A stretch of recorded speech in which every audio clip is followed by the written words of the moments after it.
রাজধানীর ৮টি স্থানে বিএনপি চেয়ারম্যান তারেক রহমানের নির্বাচনী জনসভা আজ। দিনের প্রথম জনসভার সেই প্রস্তুতি খবরাখবর জানবো। সহকর্মী আরিফিন শাকিল যুক্ত হচ্ছেন আমাদের সঙ্গে বনানী থেকে। আরিফিন শাকিল, একটু আপনার কাছে যেতে চাই। আজকে দ্বিতীয় দিনের মতো রাজধানীর টানা দ্বিতীয় দিনের মতো প্রচারণায় তারেক রহমান আবারও দিনের শুরু থেকেই রাজপথে নামছেন। ঢাকা মহানগর দক্ষিণে মূলত প্রচারণা করার কথা আজকে ৮টি সংসদীয় আসনে, কিন্তু তার মধ্যে একটি তার নিজের সংসদীয় আসন ঢাকা ১৭, যেখান থেকে শুরু করতে যাচ্ছেন তিনি। নিজ সংসদীয় আসনে তারেক রহমান নিজের জন্য ভোট চাইবেন, অন্যান্য আসনগুলোতে দলীয় প্রার্থীর জন্য, বিএনপি মনোনীত প্রার্থীর জন্য ভোট চাইবেন তিনি।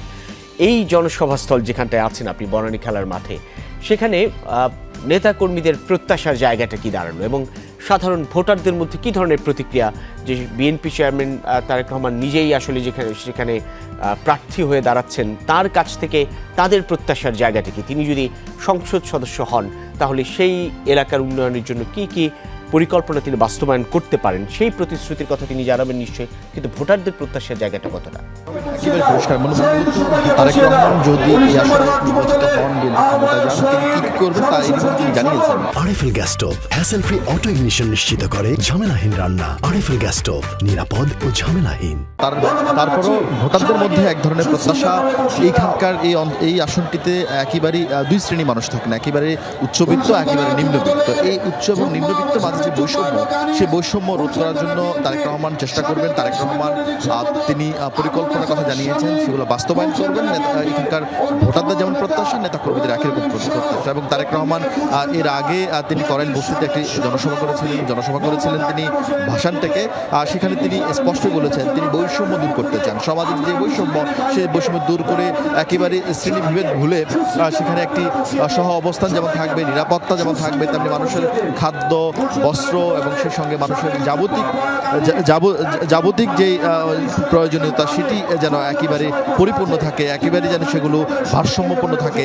আর সেই চেষ্টা তিনি করবেন। সেই জায়গা থেকেই মানুষের প্রত্যাশাটা বেশি তারেক রহমানের কাছে। এবং তারেক রহমান শুধুমাত্র একজন সংসদ সদস্য হবেন না, তিনি এখানকার যদি নির্বাচিত হতে পারেন তিনি প্রধানমন্ত্রী হবেন। ফলে প্রধানমন্ত্রীর কাছে স্বাভাবিকভাবে মানুষের ভোটারদের অনেক বেশি চাহিদা থাকে। নিজের আসন, নিজের সংসদীয় আসনে তিনি উন্নয়ন যেমন করবেন, তেমনি নাগরিক সংকটগুলো সমাধান করবেন, তেমনি মানুষের মধ্যে যেই শ্রেণী বৈষম্য সেটা দূর করবেন।